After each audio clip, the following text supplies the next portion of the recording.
All right. So I started drawing this morning, and I was working on a portrait of actress Shannon Doherty, who passed away here recently. And I was doing kind of a tribute portrait.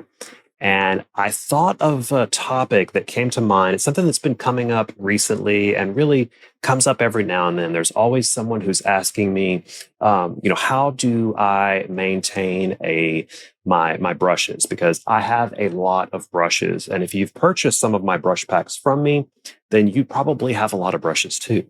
So how do you keep track? How do you avoid brush hunting, like taking you out of the process of painting, and then you start looking for the right brush, and it just sort of spirals into like just hunting, right? And you just kind of become distracted more by looking for the right brush.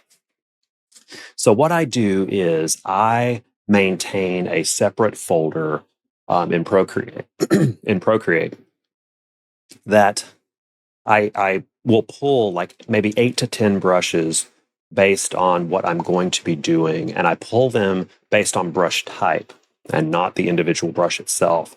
And I've created a blog post that I'm going to link down in the description, and I've listed out all of these types that I generally try to keep in mind. That I will try to get 1 or 2 brushes from each brush type, and thinking of them in types instead of like the individual brushes, it kind of helps to like categorize them in your mind. And I find it to be really helpful to just say, okay, well, this brush type, I need 1 or 2 that do this certain thing. So now what are these brush types based on, right? So I base the types on like traditional brushes. So with these brushes, like I can paint like an entire painting with these 4 brushes because I've got a medium round, a small round, I've got a large flat, and kind of this this angled shader. Now, the cool thing about traditional brushes is that this one brush can make almost an infinite amount of marks because it's based on so many variables, like the angle of the brush against the paper or the canvas. Then, of course, the shape of the brush, whether or not the surface is textured, how much water's in the brush versus paint. If there's more paint, it's going to be a thicker stroke or a more opaque stroke, et cetera, et cetera, et cetera, right? But with digital brushes, they're a little bit more fixed. I mean, if that brush has a texture built into it, then that texture pretty much stays the same. So I like to have a large variety of brushes because for me, I like having that variety so that I can kind of swap out. I don't have the one flat brush that I use all the time. I might swap it out with a different flat brush based on what I'm doing, or just to vary up the texture that particular brush has, or whatever. So let's take a look real quick, and we're going to kind of go through these brush types, and I'm going to pull some brushes that I might use as I finish out this drawing, turn it into a painting. Okay, so here is the drawing so far. Now, this is just these 2 brushes. It's just a pencil sketch. This is really just a toned underdrawing. So it's I've got a pencil here, and I've got a airbrush. The airbrush is from the Ultimate Brush Toolbox, and the pencil is from my sketch kit, which I'm about to release as part of as a free pack that will be part of my newsletter. So it'll be free to newsletter subscribers. Now, I want to be able to pull some brushes, and let me kind of show you how I do this. So the first thing I would look for, obviously, is a pencil, which I've already got in there. But then the next thing might be like a small, detailed, round brush, maybe a round transparent, and maybe like a round opaque or something with a hard edge for blocking in large areas of color. So if we go, like, let's try. Oh, and real quick, just to show you kind of how I have things organized, because I've got the Ultimate Brush Toolbox installed here, I've got the Ultimate Art Effects, and my Master Watercolor Set. So all the way down here starts the Ultimate Brush Toolbox. So I've got like the pastels, the markers, the acrylic, the oil, and then underneath each one, underneath each one here is the ultimate art effect. So if this is the ultimate Brush Toolbox oil, then this is the ultimate Art Effects oil. Here's the Brush Toolbox charcoal, and then here's the Art Effects charcoal, and so forth, all the way up here to watercolor. And then right above that, I've got the 3 sets that are included with the Master Watercolor Brush Set: the brushes, the washes, and the splatters. Okay, that's just how I have my folders arranged so that I can get to stuff quickly. I kind of am familiar with the arrangement and I know where everything is, but I don't really jump around between these folders while I'm painting. Again, I keep that folder separate, and I have all my brushes that I'm going to work with in this folder. Okay, so let's go ahead and just locate some brushes based on brush type. All right. So again, I'm going to need like a small detail brush. And I have used lately this watercolor detailer here at the top. And this is in the Ultimate Brush Toolbox watercolor. And what I'll do here is I'm going to duplicate it because I don't want to pull the brush out. I want to maintain the original installation, the original brushes as they were installed. And so I'm going to duplicate that, and then I'm going to tap on it and then drag it. And in my other hand, I'm going to switch over to the brushes, my brushes folder, and drop it in there. Now, the reason I do it with 2 hands like that versus trying to drag it around and move it into the folder here like this, I always drop it into the wrong folder, like always. So I do it with 2 hands, and that's just a little bit easier for me to do. All right, so there's a detailed brush. So I've got a pencil, and then I've got a detailed liner. And now I could have gone into the gouache set and maybe pulled like this gouache detail brush. I could have done maybe like a charcoal, like a small soft pencil charcoal if I wanted that kind of a look, or a small round oil brush or whatever. It doesn't have to be watercolor. It's just one that I have used here lately that I like. I'll probably change it out for something else in maybe the next painting or the next. So now I want to get a good transparent round. So let's go over to the Master Watercolor brushes. Now there's several that would probably fit the bill here. Let's just take a look at the Mostly Water brush and just test it out real quick. So it's very, the opacity is all the way up, so it's very opaque, and it's got a nice texture to it. So that one probably fits the bill for my detailed or my round transparent brush. And then if we want, or I did want something with a hard edge, and I have used out of the Master Watercolor brush, I often use this loaded with paint because it's a very opaque brush and it's got a nice hard edge to it. So let's just take a look at that one. So very opaque. And let's go and maybe let's look for another one. That's a possibility. I saw this loaded opaque while ago with the gouache set, and it's going to have a little bit softer edge to it, but it's still, I would consider that to be a pretty hard edge there. So let's grab that one. Let's get the gouache loaded opaque. So I'll duplicate that.